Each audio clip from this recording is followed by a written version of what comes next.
think about what are your strengths? What are those traits, those adjectives that you do put yourself at the 99th percentile on the bell curve. Put the modifier TOO in front of it. What happens when you're too organized? What happens when you're too confident? What happens when you're too decisive? What happens when you're too creative?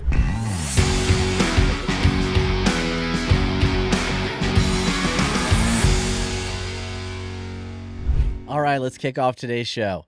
We're talking with Marty Dubin, executive coach and author of Blindspotting, How to See What's Holding You Back as a Leader. We're exploring how blind spots sabotage even the most successful leaders, and you might be suffering from the same invisible barriers right now. Marty shares why your strengths secretly sabotage your success, how emotions reveal hidden leadership blind spots, the real reason you're not getting promoted, and why smart people make terrible decisions. Welcome to the show, Marty. It's great to have you. Thank you. I'm looking forward to the conversation. Johnny and I love working with our clients to help them find their blind spots. And I'm curious to hear what made you decide to write a book about blind spots. Well, it took me a while to figure out the title of the book, so it had a much longer psychological title for a while. But at one point I said, "What's my book really about?" And it's about self-awareness, and so really the blind spots are what we're not aware of about ourselves. We have our kind of automatic default responses we go through life with, and they work most of the time. But there are those times when situation calls for something different, and that's when the blind spots appear. For a lot of us, it's usually some major life event, conflict, not getting what we want, where we recognize, oh, maybe we have a blind spot that we need to explore a little bit more. But so many of us walk around just thinking that our perception is reality for everyone else. Actually, what you just said is almost the first step. When we do think that it might be us, the step before that is we tend to think it's somebody else. You know, things aren't working because of the other person or the situation, or it's a bad day for some reason. But the self-awareness starts with beginning to look at ourselves and trying to be curious about what might be getting in the way of us being as effective as possible. Many of our listeners are certainly familiar with the Dunning-Kruger effect, but it's fascinating because it is a bell curve, and so many of us will look at others saying, you're smack in the middle of the bell curve, but rate ourselves highly. When you think about it, it makes sense, right? We use ourselves as a measuring stick, and so we kind of think we're average on everything. The bad things we're just average on. We're not really at the bad end. But the good things that we like about ourselves, we really think we're on the high end there. Our desirability for that particular attribute pushes us, according to Dunning-Kruger, even 50 points higher than we probably would score. What does it look like for C-suite executives? Because I think so many of us look up to them and feel like they're probably not wrestling with the same problems that we are, but a lot of your work is focused on that exact area. Positive feedback, from a science point of view, it's just the message from positive feedback is keep on doing what you're doing. And that's, when you get to the top, you've had a lot of positive feedback, and you just have to look at the big windows in your office and the big desk and chair and say, yep, I'm doing it right. And so, and people at the top get less and less critical feedback because of the power differential in hierarchies. And so, yeah, the last place to look is that it must be me. And so that kind of, I had one CEO tell me the higher I rose in the organization, the less and less critical feedback I got, until when I finally got to CEO, only my wife and kids tell me when I screw up. I would think they have a natural tendency to want to be at their best as well, discover those blind spots, and certainly not go through life not knowing or truly reaching greatness, their true abilities. Those are my favorite clients, the ones that actually ask me to come in because they really do want to get better. And typically the request is, could you do a 360, ask people around me? I'm aware of the fact that my intention is not always my impact. And so please let me know. But I also get called in by the boards and other leaders that say, can you please work with this person? And those are the ones that are, of course, they still want to get better, but they're just not looking at themselves as the reason or the place to begin with the work. And I think that's a hard part about the journey to success, is that so often the biggest leaps we have in our skill set is when we get that direct critical feedback that allows us to course correct, to work on those areas that need it. But the higher you climb, the less and less of that input there is. And then it's easier to stagnate and be frustrated that you're not getting that critical feedback that earlier on in your career really led to those large leaps. Those painful experiences, painful as they are, they do teach us the most. And maybe back to your very first question, kind of what's opened this up for me is a typical thing that a coach does is do 360 feedback and ask people about the leader. And at first I tended to do, I think what most people do is think about there's just two buckets. What's the strengths and what things aren't they doing good at? But then I realized after a while, I started looking at it, oftentimes the problem areas were just the flip side of the strength, which makes it even harder for the leader to kind of recognize it because, they're overplaying their confidence, or they're overplaying their decision-making ability. And those are people don't say that, they say some other descriptor, but if you think about it long enough, it really is the flip side. And so that was the aha experience for me in terms of what the genesis of writing the book. I'm curious, with the 360 feedback, do they get to have a say in the questions that will be asked, or at least have an idea about them, so they'll be a little bit more comfortable with getting that feedback back and sending out those questionnaires? I guess I would say yes and no. Certainly, for the feedback to be good and useful, everybody has to feel like it's a constructive endeavor, that this isn't a got you. And the people giving the feedback have to feel like there's no retribution for whatever they're going to say. Right. So that's a big part of my job, is creating a sense of comfort. But there are sometimes specific things that a leader will want to know about. And so in addition to a general question of, what is Johnny just great at, and what do you really admire, and what really moves the needle in his job, and where are the opportunities for improvement, I can ask specific questions as well. Well, I think so many of us look for the behaviors to change. Like, that's the signal if I just change this behavior. And oftentimes we don't really think about identity and that part of change. But yet that identity shift and how we define ourselves can really create massive change and unlock a lot of these blind spots that we're having and create clarity for us. Walk us through why that's so powerful.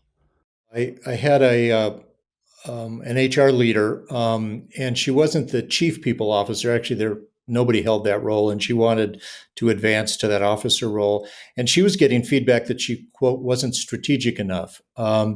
From the CEO and the other senior leaders. And so she hired me. She was like, am I not strategic enough? I don't really know. And as we explored it, her brand, and if you think about yourself like a product, you've got a brand at work and people will think about you as a particular kind of way. Her brand was to get stuff done. And she just asked, when, how, and how, I'm executing. And to get to that chief officer level, she really needed to be thinking, more why are we doing this? What should we be doing? And she had all those capabilities, but she had been so used to the brand of just getting stuff done, and that had helped her raise her get promoted in jobs. So it really took a chance. Like, I really need to change my brand, and I have to think different in this next role than my current role, and that means a change in my identity. And there was a little bit of a grief, a little bit of loss of I'm not just always going to be making everybody happy by getting things done. I'm going to have my people do that, but I really now need to be asking more of those strategic kind of questions. I think it's hard for many of us because those same behaviors that got you to that place of stagnation are now what need to change in order for you to get to that next level. But we tie our identity to those behaviors because those behaviors have been rewarded in our career for so long. I mean, getting the project done, delivering, being the person that people count on, that feels good from an identity standpoint.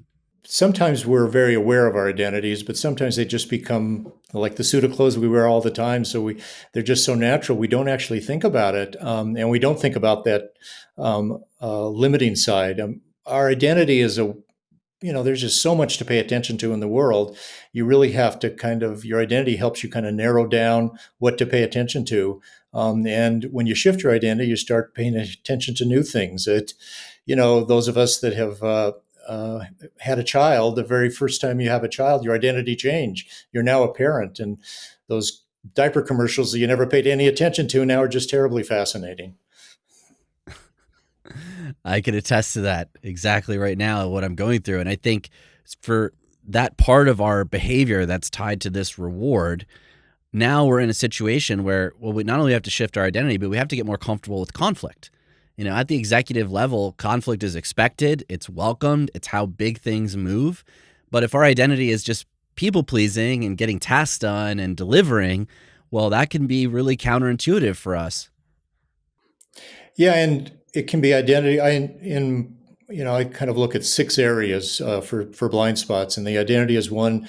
Another one is traits, and I think more often that sense of kind of being collaborative and cooperative and agreeable and look for consensus, it tends to be a trait, and we're all kind of on that bell curve on that one as well, and um, and that may work really well for a lot of our role. But I had a situation, having been a CEO myself, where looking back on it, I was trying to be the peacetime CEO in a situation that really required me to be a wartime CEO.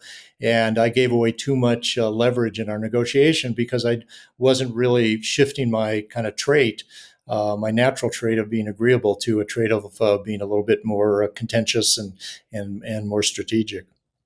So walk us through those 6 areas of potential blind spots for our audience, because I think we're all aware of blind spots, but we probably haven't wrestled with all 6. You write that emotions are data. Help us unpack the data behind the emotions, because I know so many of us, especially in work situations, can feel overwhelmed by our emotions. So many leaders just see emotions as getting in the way in work, and work would be better if we just didn't have emotions. Well, that just isn't reality. And so I kind of, I think about emotions, in terms of awareness, first of all. And so some people have a broad bandwidth of descriptions of emotions. It's like some people just see red, yellow, and blue, and some people see all the colors of gradation in between. And so first is trying to get people to be aware of you can be mildly annoyed, you can be a little bit frustrated, you can be angry, all these different kind of gradations, and then be able to start to recognize when they're feeling something. And I had a leader tell me recently where one of his direct reports said, "Please stop screaming," and he was telling me, he says, "I know I was not screaming. I was modulating my voice," and I told her that, and she said, "Your face was screaming." And so our emotions come out in lots of ways, and that nonverbal sense of our emotions is what we all pick up on. And so trying to get aware of that, your body's tightening up, your face is tightening, you're feeling hot or warm or whatever it might be. The first question should be, what am I feeling right now?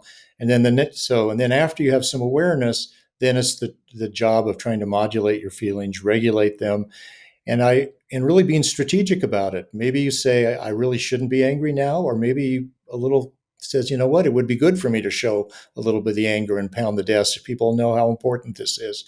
And be able to get facile with that ability to do that. And finally, being able to be aware of other people's emotions, that sense of empathy and the downstream effect of emotions that, communicate kind of broadly to other people.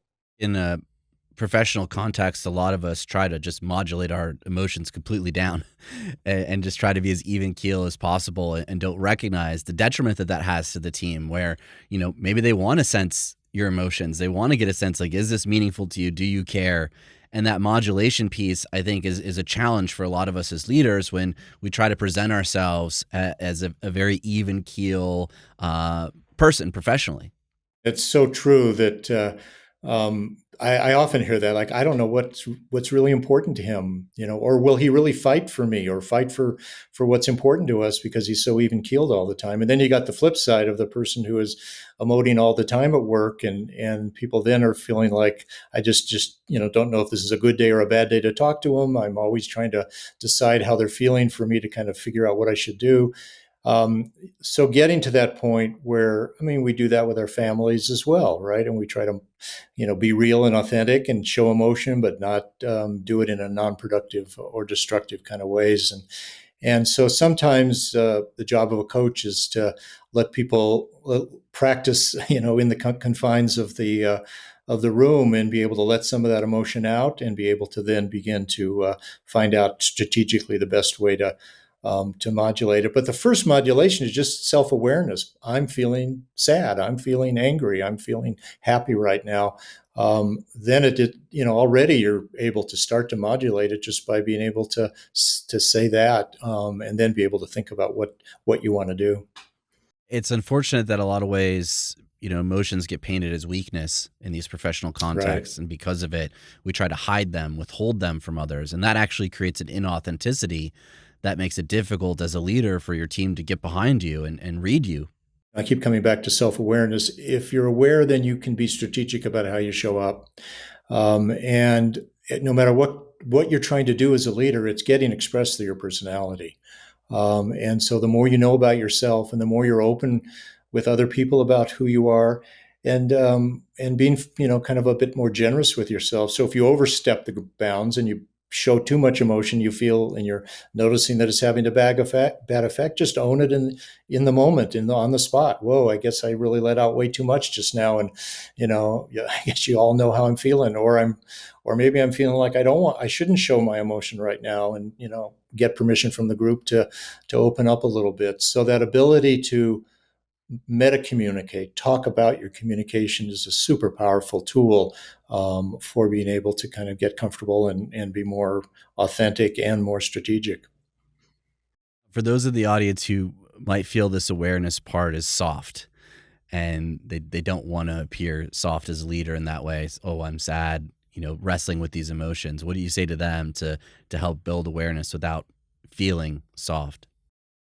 Your emotions are showing whether you want them or not, want to or not. So, like, just get real about it. And other people are reading you, and they're trying to read you, and maybe they're reading you wrong. And so, your best opportunity is to be authentic with how you're feeling and who you are.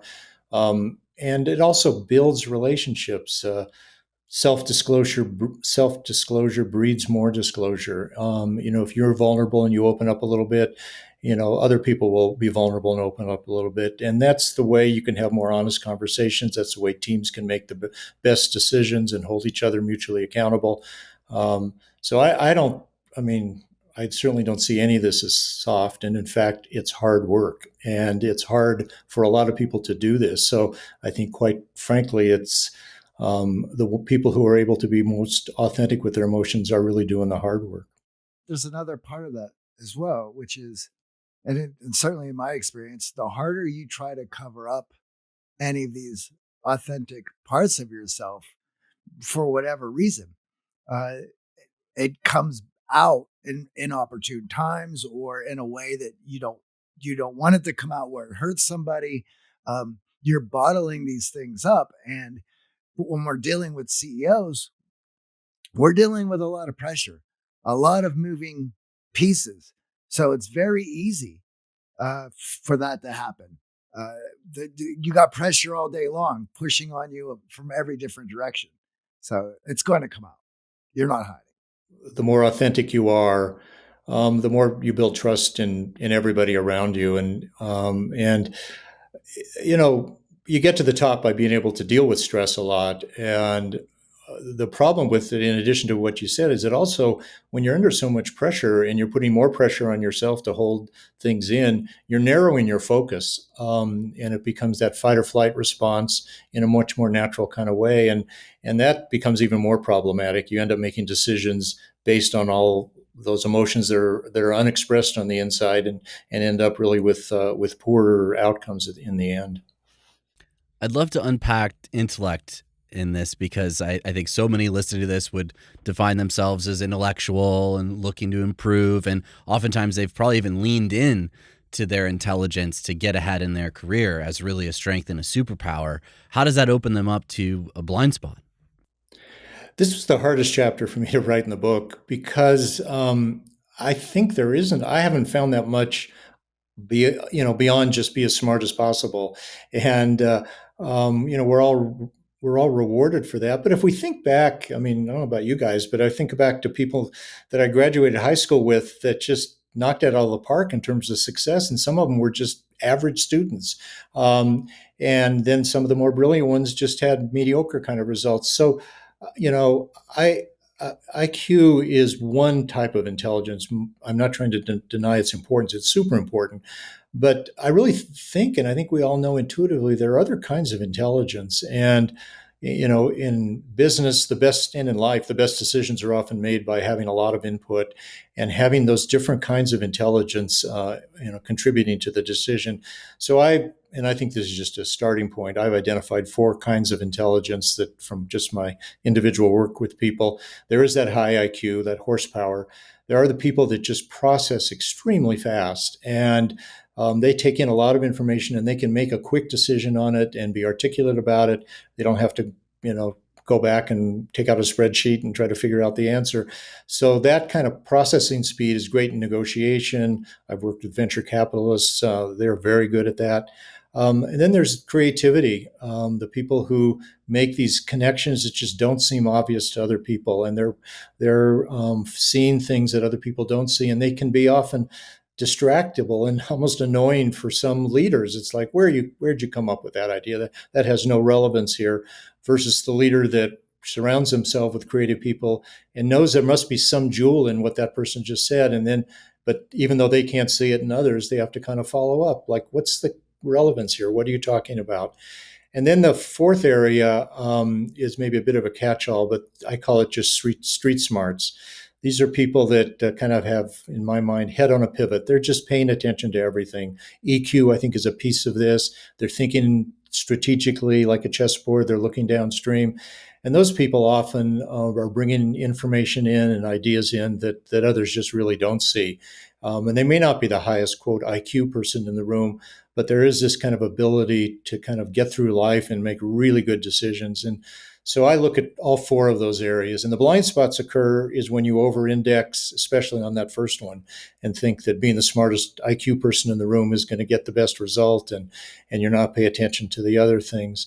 And so, I mean, my advice is kind of figure out where you are, 1 to 100 on those, maybe on those 4, and then surround yourself with people that really complement you and pay attention to that, so that you as a group can make the best decision. A lot of times with our clients, the way it creates a blind spot is it actually leads to inaction. So this pursuit of knowledge and intelligence can lead you to just process and process and process and not actually do the thing you need to do. And sometimes the lower IQ, the more naive person who just goes in and acts instead of planning and replanning and reconstructing gets ahead. And that's oftentimes what's so frustrating to a lot of our clients, especially in the EQ area, where it's like, I know I'm smarter than this person. I know I'm more capable, but the problem is they made the move. You didn't make the move, and that's why they're rewarded. And that could be a mixture of both a trait and a trait blind spot and an elect blind spot. The trait of kind of conscientiousness and carefulness, and I still need more data. 92% certainty is not enough. I need 98 here. Go out and go get me more information about this one question.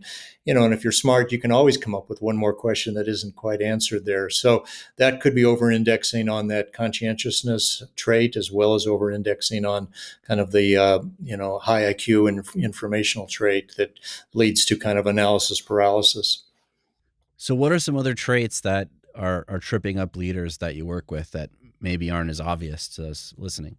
You guys, I'm sure, familiar with the big 5 traits. So those are common traits that seem to be last in all of us throughout life. So that's one place to start. I often tell leaders, back to this part of over-indexing your strengths, think about what are your strengths? What are the, traits are often adjectives. It's how we describe ourselves, how people describe us.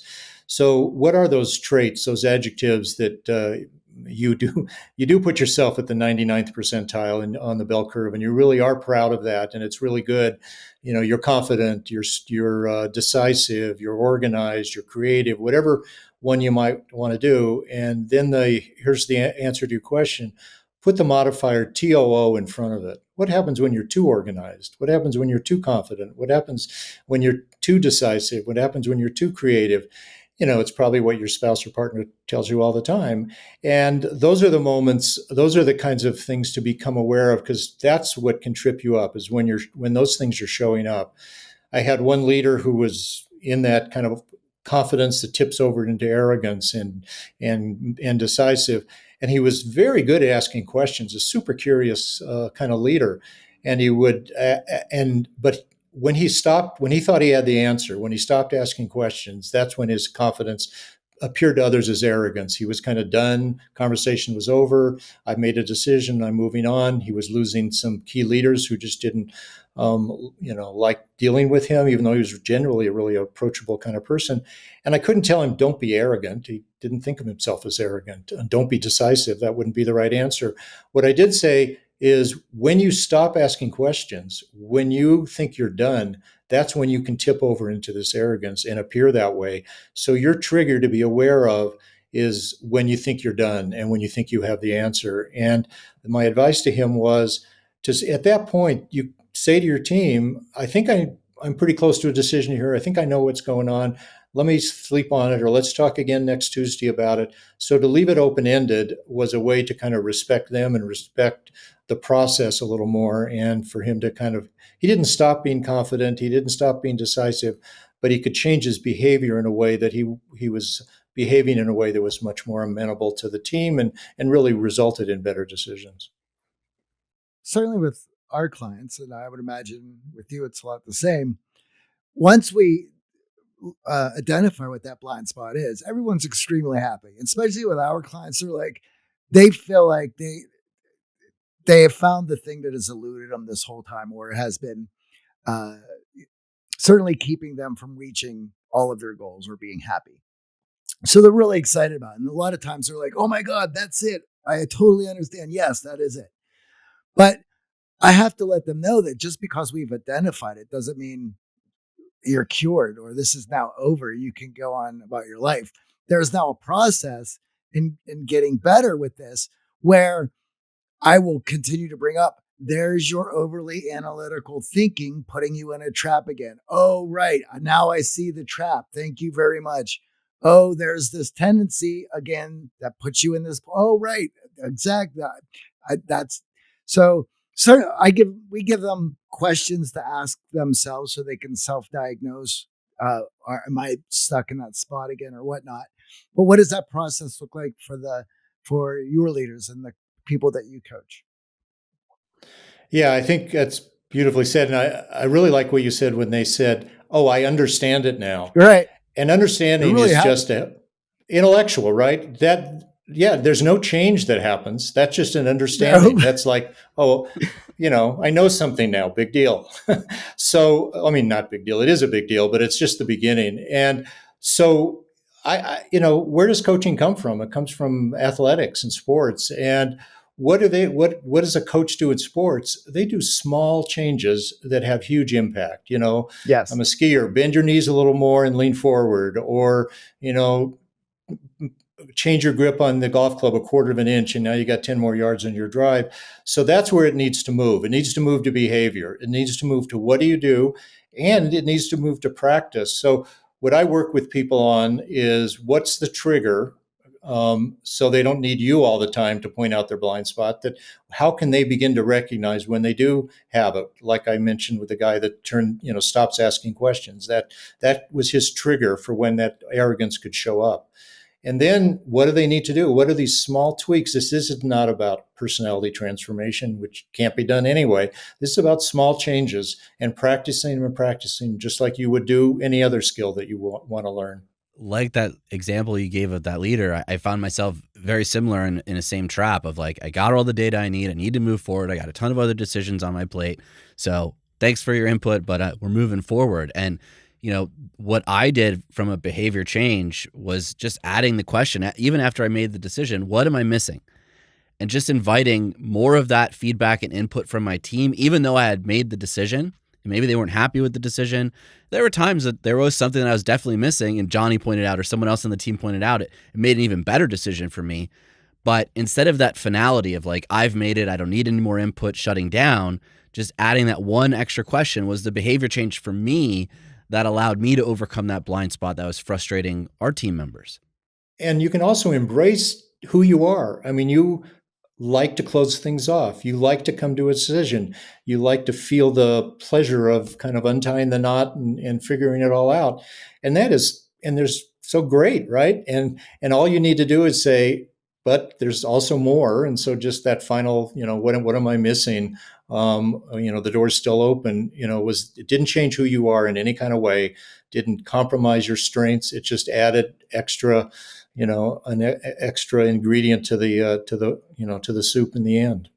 Well, I know Johnny and I have had a number of laughs over the years about the speed to decision and then moving forward on some key things that had to happen. That it is a strength as well, So recognizing that blind spot can be a strength as well, I think is sometimes challenging as leaders, because we like to think of blind spots as just a weakness, but a lot of times it's our strength creating the blind spot, and it's not necessarily a weakness. I've kind of taken weakness out of my vocabulary in coaching. I talk about it as gifts and gaps. So those gifts can become overutilized, and those gifts can, like any gift, too much of a good thing, it can become a problem. And then there are gaps. There's things that you just, are not part of your makeup or not part of the primary part of your makeup. And that's not a weakness. It's just, we're all different. And so, looking for those areas where, I'm not a detailed person. I'm terrible at filling out government forms. I'm always going to screw that up and be frustrated. So I need somebody to help me with that. And that just is what it is. It's just a gap. So I think, that's all, again, back to this self-awareness and being just very generous with yourself about who you are, not getting punitive and condemning of those areas, because none of us are perfect. I know this has worked really well in my own relationship. My wife has appreciated owning those blind spots with the people in your life that you're trying to work and grow with. And as a leader, owning that blind spot to your team and being like, hey, this is an area where in the past, I've recognized now has created this blind spot for me. I'm working on it, but I would love you pointing it out so I can continue the behavior change that needs to happen for things to work. It's wonderful when a leader can do that. I mean, when they can say, please hold me accountable for these changes I want to make, give me that negative feedback, that critical feedback, that self-corrective type of feedback.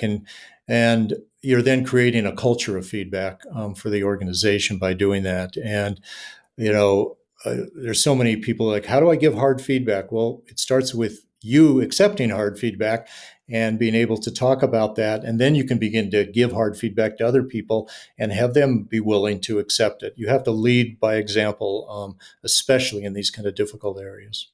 For a lot of our clients who have stepped into new leadership roles where they've been that individual contributor and worked really hard and leaned into their intellect, and now they're in the manager role, now they're in the leadership seat, what often trips them up is the fishbowl effect, and they don't even recognize it. They're unaware of it. So I'd love for you to share with our audience and unpack that, because that's a real blind spot that we see in our clients. As a leader, you're always communicating, and just, it's one of the downsides of leadership for most of us who just, don't want to be in the spotlight all the time. You're in the spotlight all the time, and how you dress, how you walk, that example I gave before about yelling, your screaming face, all those kind of things are communicating, and so being able to be aware of that, have almost another one of you on your shoulder, kind of observing yourself, to the point where you can become much more thoughtful and strategic about that, and be able to do that. I had a leader recently of a company that's kind of in the entertainment area, hospitality, and he gave an example in one meeting about, well, if we had cabanas at the property and we were doing all these kinds of things, and a month later, he was asking somebody about, what they were up to. He said, well, we're building cabanas. And he's like, oh my God, I didn't want I was just using that as an example. And here all of a sudden, somebody took that as a directive from the CEO, and we better go start building cabanas. So watch out for the cabana effect. Well, one of the leaders that I work with recently went through a 360 review, and what came out of it was team members calling him distracted in their stand-up meetings. So I asked him, do you feel like you're distracted? What's going on? And he's like, no, I'm not distracted. But as we unpacked his calendar, we recognized that a lot of key client meetings, client facing meetings, trying to get funding for his investments were happening after these stand-up meetings. And he had to switch contextually from a stand-up meeting to now presenting to clients and trying to win billions of dollars in financing. And he was checking the clock, like when is the stand-up meeting over? Because I had this even more important meeting. And just that checking the clock on these meetings and looking at his watch frequently led his team members to feel like he was distracted. And we just shifted his meetings so that he was no longer doing stand-ups in days that he was going to be client-facing, and had a huge impact on his team members recognizing now like he cares and he is invested in their success. What a wonderful example of just how these small tweaks can have huge impact once you're kind of aware of it. You didn't, and it's a great example of how everybody is, judging each other and trying to, interpret the data from the environment about what's going on. So they interpreted distractibility, meaning he doesn't care, he's not interested. When it sounds like he was actually a little distracted, but it had nothing to do with content or people in the meeting. It was about what was happening next. Yeah, it's just kind of a great example of how complex we all are. We're always responding to what's going on in the environment and in our head, and we think everybody else either isn't aware or they should be aware, and sometimes our own awareness needs to be shared with other people. It's important to recognize that we can have these blind spots even with the best intentions. Right. So these are behaviors and actions that are leaking out that are having big impacts, even though his intention was, of course, to be in the meeting.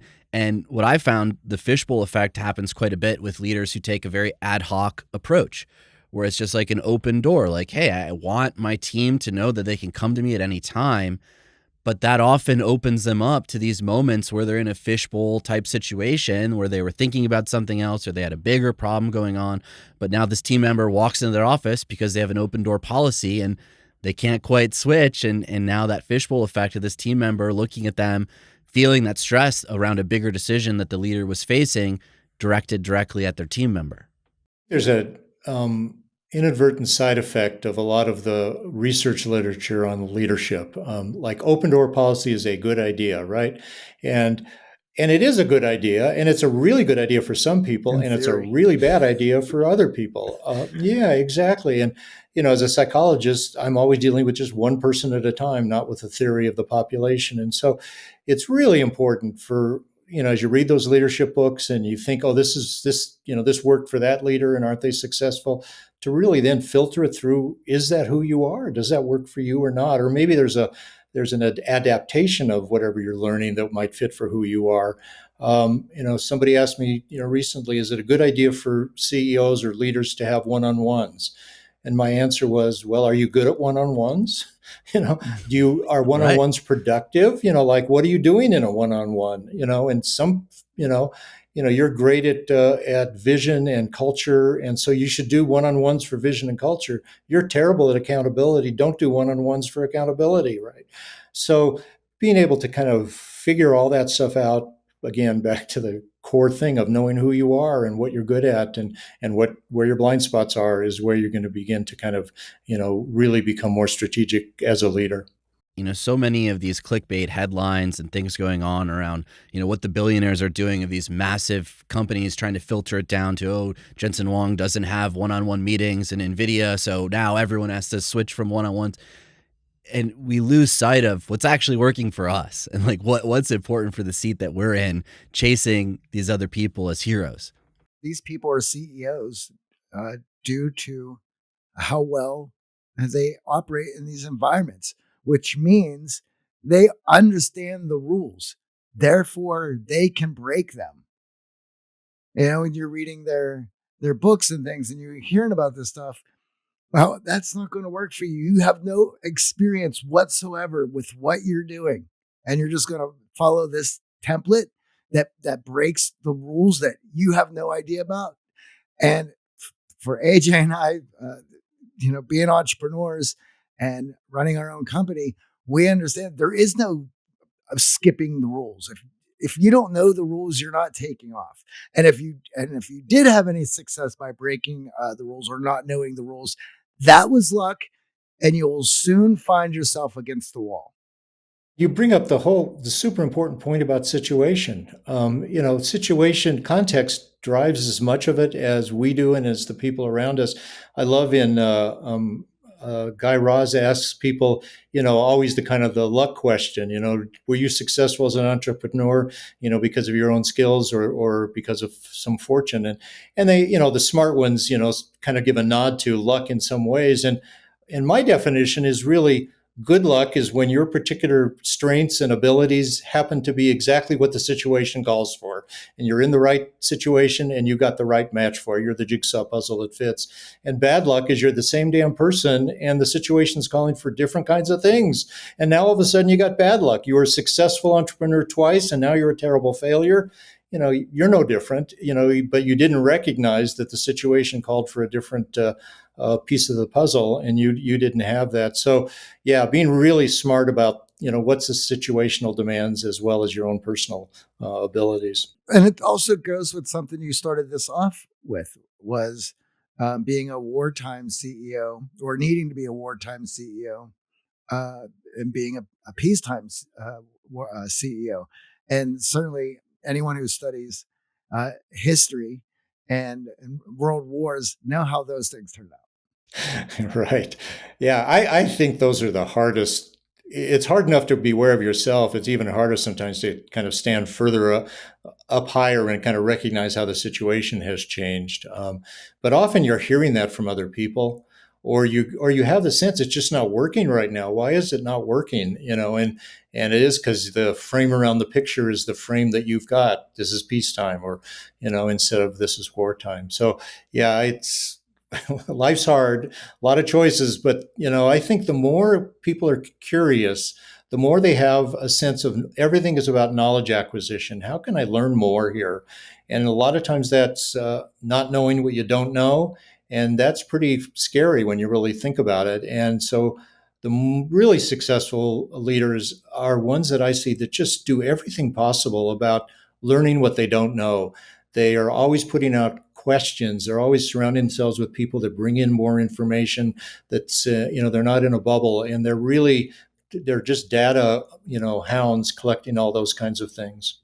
Well, unfortunately, life doesn't work where you get all the knowledge and then you're anointed the leadership role. Oftentimes, you're put in the leadership role before you even are close to having all of the knowledge. And it's really closing that gap in the leadership role where the rubber meets the road. I know for a lot of our listeners, they're looking at this of they want to gain influence. They, as a leader, they recognize the importance of it. And I'd love for you to unpack for our audience how they can start to gain that influence to really accelerate their career. When you want a promotion to the next level or advancement to the next level, I think you need to start thinking about what does it look like to be at that next level. What is that? What are the role demands? And it's my operational definition of strategic thinking. I think it's really, I'm not sure what strategic thinking really is.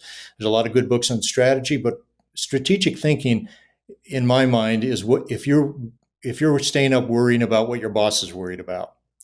If you're able to kind of broaden your picture, your perspective to what the person in the role ahead of you is really thinking about and what levers they need to move, then you're beginning to kind of think ahead. And then once you kind of get your head begin around that, the advice I always give people is act as if you're in that next role, not in an obnoxious way, in a way that's stepping on toes, but in start asking questions that you wouldn't ask at the level you're at currently. Start making decisions or trying to get involved in decisions that you wouldn't be normally doing at the level you're at. Act as if you already have that role. And in that way, you're advertising your brand as I'm ready for that next role. I'm already acting like it in some kind of ways.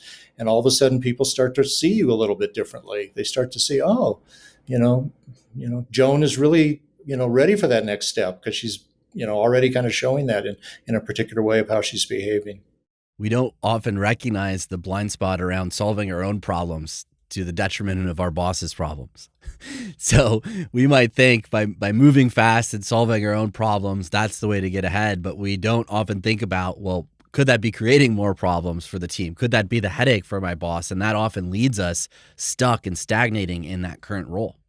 So it's self-awareness, again, of being able to kind of recognize that you got to probably do both. You still have to solve your own problems and do what your job requires, but you have to, if you want to advance, and it's more complex. It's easier to complain about the decisions above you, but if you really start to engage in thinking about what are the complicated issues that these people had to kind of struggle with and try to thread the needle on, then you're opening yourself up to be able to really be, beginning to act and think at the next level.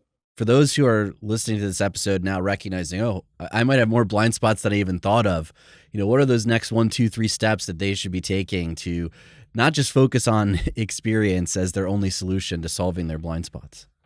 We've talked about a couple of them. I think those trait blind spots, those strengths that tip over and become problems by just adding that modifier to, is a one place to begin. The other place is the emotions. What are the things that are frustrating you over and over and over again? What do you complain about your job or your company? Those are, there's something that you're externalizing it by talking about it as it's, the problem of the company or the problem at work, but thinking about how am I a part of this? And, or maybe it's a mismatch. Maybe my motives are, off to one direction and I keep complaining about these things in reality at work or going in this other direction. Maybe that just is reality and you're in the wrong job or you're in the wrong role because what's important to you is something different. So, I think maybe the first audit, if you will, is about those strengths and about the emotions that are just kind of repeating all the time and trying to puzzle about what is that saying about who you are as a person, what's important to you, what's your makeup and how might that begin to kind of teach you where some blind spots might be occurring. Are there any warning signs for when those strengths may have now turned towards liabilities? Before we're off the cliff with them, I change at points of change, or when often we can become aware of blind spots when things have changed around us in a particular way. Maybe our roles change, or the company's changed, or our life has changed in some way. We had to move to a new city, or whatever, and you're very much more vulnerable at that point because. Your normal way of doing things, as I said, works 90% of the time or 90 plus, and that it is bound by your role and your position and all of those kind of things kind of that you've figured out and work. So if you're in a new situation, if things have changed in some ways, it calls for new things from you, new behavior responses. And so if the gears are gnashing at that point, that might be the fact that you have a blind spot about some way that you typically respond is not working anymore. And so that requires some internal look to try to figure out what to do about it. Well, thank you for joining us, Marty. It was a spirited conversation. We really appreciate it. Where can our audience find out more about your book and your work? Yeah, I've loved the conversation. Thank you, guys. This is the first 2-on-1 I've had, and I think I survived okay. Yeah. So the book is Blindspotting, published by Harvard Business Review Press, available wherever you buy your books. We've also got a website, blindspotting.com, with a lot more content. We have a test, a psychological test to help you identify your blind spots. So, by nature, blind, it's kind of a catch-22. If it's a blind spot, how can you know what it is? So the test can show you where you might be at risk for blind spots as well. Well, thank you for joining us. We appreciate it. Thank you, guys.